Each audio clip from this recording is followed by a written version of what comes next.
दोस्तों, जंग एक बड़े निर्णायक यानी कि एक डिसाइसिव मोड पर आकर खड़ी हुई है। कुछ चीजें बड़ी क्लियर हो गई यहां पर कि अमेरिका का माइट क्या है, अमेरिका की ताकत कितनी है। खोखला है, पता लग गया है। हवा में बमबाजी है, हवा में हथियार हैं, हवा में आपके हवाई जहाज हैं, सब कुछ हवा में है।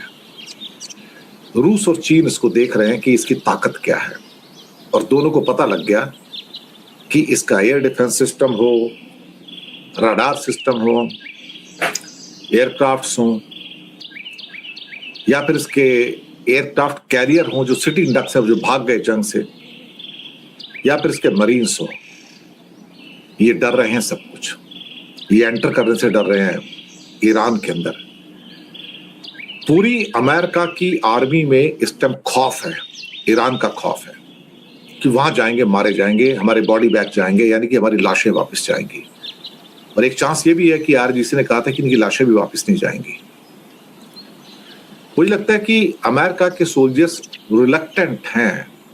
तभी तो सुनने में आया कि लॉन्ड्री में आग लगा दी थी जेरल्ड फोर्ट में, इनके जो सेलर थे उन्होंने आग लगाई है।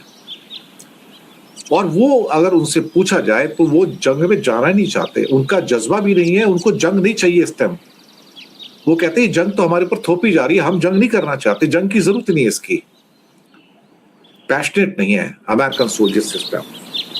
जबरदस्ती उनको भेजा तो जा रहा है, लेकिन उनके अंदर एक जो जज्बा होना चाहिए, पैशन होना चाहिए, वो पूरा का पूरा मिसिंग है।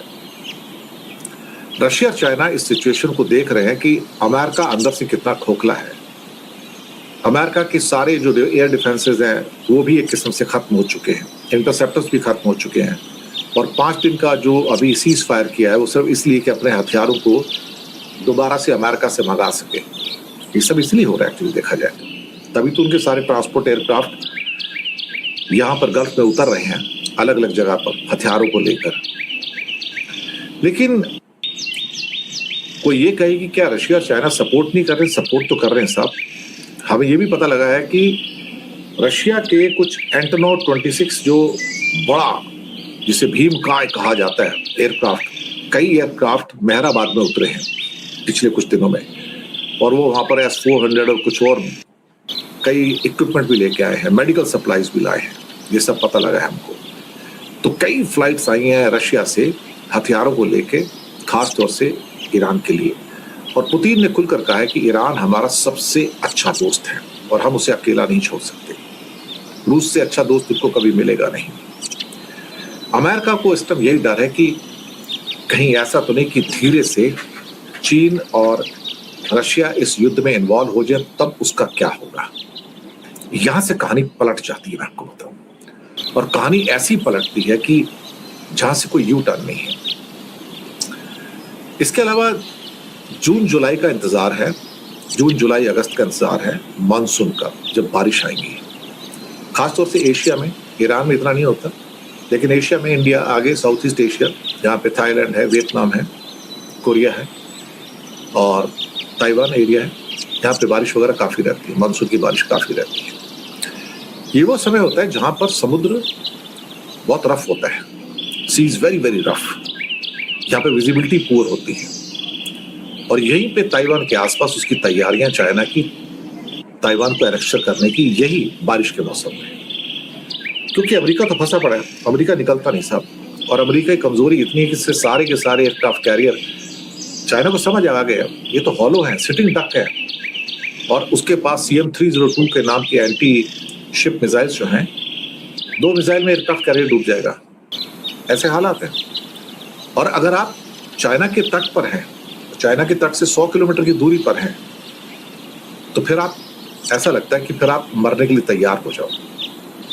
क्योंकि उसके पास 2000 एयरक्राफ्ट, 2000 फाइटर एयरक्राफ्ट। उसके मुकाबले आपका एक एयरक्राफ्ट कैरियर रहेगा, उसके ऊपर 70, 80, 60 मुश्किल से फाइटर जेट रहेंगे। वो फाइटर जेट चाइना के बॉर्डर के ऊपर मुकाबला नहीं कर सकते, क्योंकि फिर वो फाइटर जेट भी डूब जाएंगे और साथ में आपका सो-कॉल्ड, जिसे क्या कहते हैं ना, एयरक्राफ्ट कैरियर भी डूब जाएगा। और ताइवान के जितने भी F-16 वगैरह सारे, वो भी खत्म हो जाएंगे। It's just a matter of time, I am telling you. लेकिन यहां से जो मिसाइल्स आएंगी चाइना की, डोंगफेंग सीरीज की सारी की सारी मिसाइल्स हैं, वो इतनी डेडली होंगी कि उसको कोई इंटरसेप्टर रोक नहीं पाएगा, कोई भी नहीं रोक पाएगा। एक किस्म से कहा जाए तो साउथ चाइना सी अमेरिकन शिप्स के लिए कब्रिस्तान बन सकता है।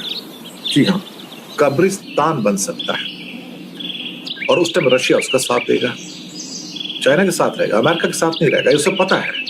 और उसको हेल्प भी करेगा, सारा नेविगेशन का भी हेल्प करेगा, बाकी भी हेल्प करेगा, और नॉर्थ कोरिया भी हेल्प करेगा पूरा का पूरा।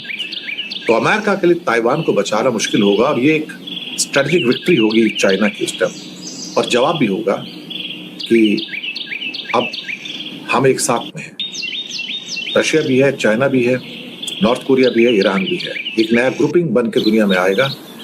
ये ग्रुपिंग जो है दुनिया में राज भी करेगा, ये उगता हुआ सूरज साहब। लेकिन रशिया और चाइना को पता लग गया कि जो हॉलो माइट जो है ना अमेरिका का खोखलापन, वो आपके सामने है, और यहाँ से अमेरिका का जो डाउनफॉल है वो भी आपके सामने आएगा।